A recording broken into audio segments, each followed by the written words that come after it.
দেখো আজকে পটলের নিরামিষ রান্না একদম আমাদের কমপ্লিট। নামিয়ে আমি একটা প্লেটে ঢেলে নিয়েছি বন্ধুরা। আর দেখো আজকে আমি পটলের একটা নতুন ধরনের রেসিপি তোমাদের সঙ্গে শেয়ার করব। আশা করছি খুব ভালো লাগবে। পটলটা শুকনো করে খুব সুন্দর করে ধুয়ে মুছে আমি পরিষ্কার করে নিব বন্ধুরা। করে ধুয়ে মুছে আমি একদম সুন্দর করে কেটে নিয়েছি দেখো। আর দেখো পটলে একটু আমি কাট লাগিয়েছি, এই যে দেখো এই ভেতর দিয়ে একটু আমি চিড়ে দিয়েছি যাতে মশলা ঝাল লবণ ঢোকে। এই যে দেখো বুঝতেই পারছো তোমরা, এই দেখো এইভাবে একটু কাট লাগাতে হবে। শুকনো গুঁড়ো মশলা অল্প অল্প দিয়ে দিব, যেহেতু পটলের নিরামিষ রান্না বন্ধুরা। এইখানে দিয়ে দেবো একটু ধনের গুঁড়ো, হাফ চা চামচ করে দিয়ে দেবো। এইখানে দিয়ে দেবো একটু জিরের গুঁড়ো, সামান্য দিয়ে দেবো হলুদ গুঁড়ো, ঝালের জন্য লঙ্কা গুঁড়ো, দিয়ে দেবো স্বাদ বুঝে লবণ বন্ধুরা, দিয়ে দেবো একটু আদা বাটা দিয়ে ঘুলিয়ে একটা ব্যাটার তৈরি করে নিব পাতলা করে সুন্দর করে। মশলাটা দেখো রেডি করে নিলাম, এবার চলে যাব রান্নার কাছে বন্ধুরা। এই দিয়েছি। আর আজকে এই যে নিরামিষ পটলের রান্নায় লাগবে একটু মুগ ডাল বন্ধুরা। শুকনো কড়াই মুগ ডালটা খুব সুন্দর করে একটু ভেজে নিব আগে বন্ধুরা। ভেজে নিয়েছি, এইবার ঢেলে নিব। গরম কড়াই দিয়ে দিব বেশ একটু সাদা তেল।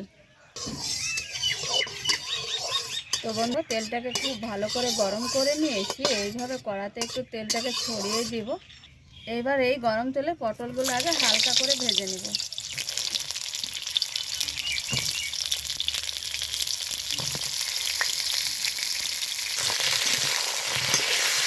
তো বন্ধুরা পটলে সামান্য একটু কালারের জন্য হলুদ দিয়ে পটলটাকে খুব সুন্দর করে একদম চটপাটা করে একটু ভেজে নেব, ভেজে নিতে হবে।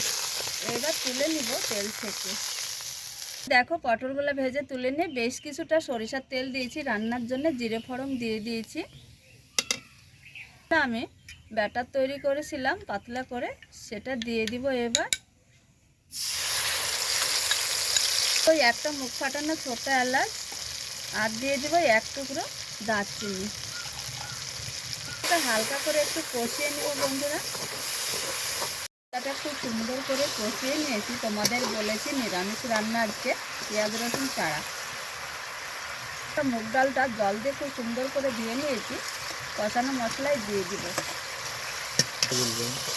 তো দেখো বন্ধুরা মুগ ডালটা মশলার সঙ্গে কিন্তু এইভাবে খুব ভালো করে কষিয়ে নিতে হবে।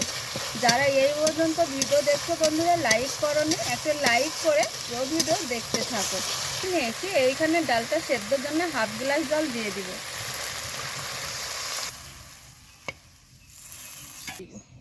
একটু সেদ্ধ করে নিয়েছি, এইখানে ভেজে রাখা পটলটা এবার দিয়ে দিব। পটল মুগ ডাল আবারও সুন্দর করে কষিয়ে নেব। কষিয়ে নিয়েছি, আবারও ঢাকা দিয়ে দিব। তো বন্ধুরা দেখো আজকে পটলের নিরামিষ রান্না একদম আমাদের কমপ্লিট। নামিয়ে আমি একটা প্লেটে ঢেলে নিয়েছি বন্ধুরা। আশা করছি আজকের রেসিপি তোমাদের খুব ভালো লাগবে। ভালো লাগলে অবশ্যই লাইক কমেন্ট আর শেয়ার করতে ভুলো না বন্ধুরা। রেসিপি এই পর্যন্ত, পরবর্তী রেসিপি নিয়ে তোমাদের সঙ্গে দেখা হচ্ছে।